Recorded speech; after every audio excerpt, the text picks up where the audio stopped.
السلام علیکم۔ آج میں آپ کو بتاتا ہوں یہ کرونا وائرس ایک عالمی وبا ہے جسے اقوام متحدہ نے عالمی وبا کہہ دیا ہے۔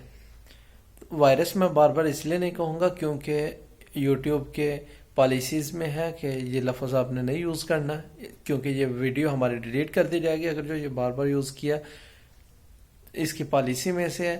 تو میرا مقصد یہ ہے کہ زیادہ سے زیادہ لوگوں تک یہ بات پہنچے، اس لیے میں آپ کو ایک عالمی وبا کے طور پہ بتا رہا ہوں۔ اقوام متحدہ نے اسے ایک عالمی وبا کہہ دیا ہے۔ یہ ایک کھیل ہے، ایک ڈرامہ ہے۔ عالمی وبا اقوام متحدہ نے اسے کہہ دیا، اسی طرح اقوام متحدہ پہلے بھی کئی بیماریوں کو کہہ چکی ہے۔ اب میں آپ کو بتاتا ہوں یہ طریقہ کار کیا ہے۔ آپ جانتے ہیں یہ زکام کی ایک قسم ہے، نزلہ زکام کی، جیسا کہ عام زکام ہوتا ہے ایسا ہی پہلے لوگوں کو زکام ہوا۔ ہو سکتا ہے ہم میں سے کچھ لوگ ایسے ہوں ہمارے اڑوس پڑوس میں جنہیں یہ زکام ہوا ہو اور وہ ٹھیک بھی ہو گئے ہوں، یا چند لوگوں کی اس سے یہ موت بھی ہو سکتی ہے۔ لیکن یہ اب اتنی سنسنی کیوں پھیلائی جا رہی ہے، اتنا اسے ایڈورٹائزنگ کیوں دیا جا رہا ہے کہ یہ کرونا وبا یہ جو ہے بہت زیادہ اس سے لوگ متاثر ہو رہے ہیں، یہ سب کچھ کیوں اتنا پھیلایا جا رہا ہے، یہ میں آپ کو بتاتا ہوں۔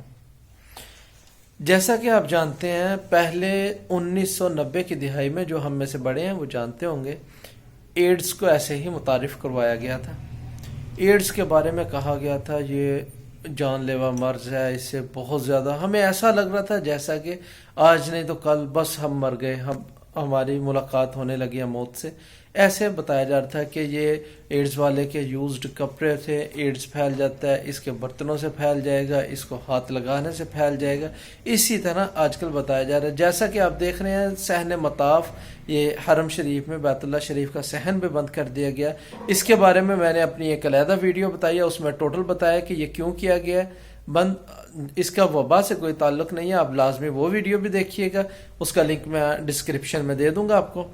اور یہ جو وبا کے بارے میں آج کل چل رہا ہے اس کے بارے میں بھی میں بتاتا ہوں۔ آپ جانتے ہیں دنیا بھر میں تقریباً 4000 لوگ اس وبا سے جو ہے مر چکے ہیں، اور آپ نے یہ دیکھا ہوگا کہ یہ ریشو بہت کم ہے۔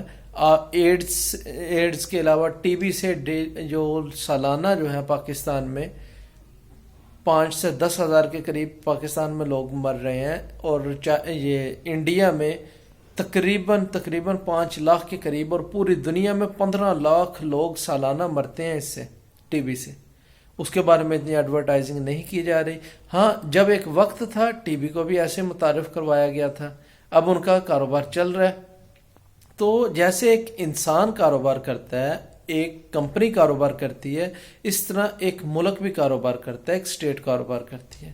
اب یہ 2 پارٹنرشپ پہ کاروبار ہو رہے ہیں، ایک چائنا ہے اور دوسری طرف امریکہ ہے، اقوام متحدہ ہے جس کو آپ پارلیمنٹ کہہ سکتے ہیں۔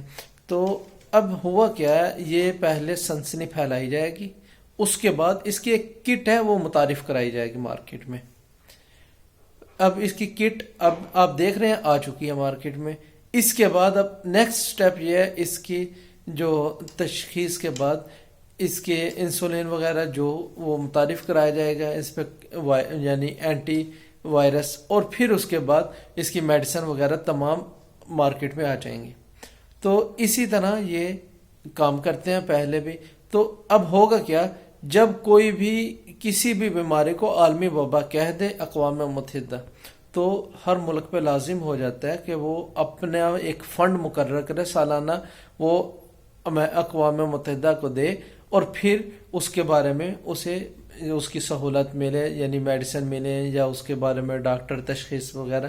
جیسا کہ ایڈز کے بارے میں آپ نے مکمل ڈیٹیل میں نے بتا چکا ہوں، جیسا اس کے بارے میں بھی انہوں نے کٹ بنائی پھر اس کو۔ اب میں آپ کو ایک مثال سے سمجھاتا ہوں، جیسا کہ شوگر ہے، ایک گاؤں لگا لو، ایک دیہات جس میں لوگوں کو یہ بیماری پہلے تھی لیکن انہیں نام کا نہیں پتا تھا۔ ایک کہتا ہے مجھے پیشاب بہت آ رہا ہے، بار بار پیشاب آتا ہے، رات کو مجھے 10 بار اٹھ کے جانا پڑتا ہے۔ دوسرا کہتا ہے کہ جی مجھے بھوک بہت لگتی ہے، جب بھوک لگتی ہے تو میرا اپنے آپ پہ کنٹرول نہیں رہتا۔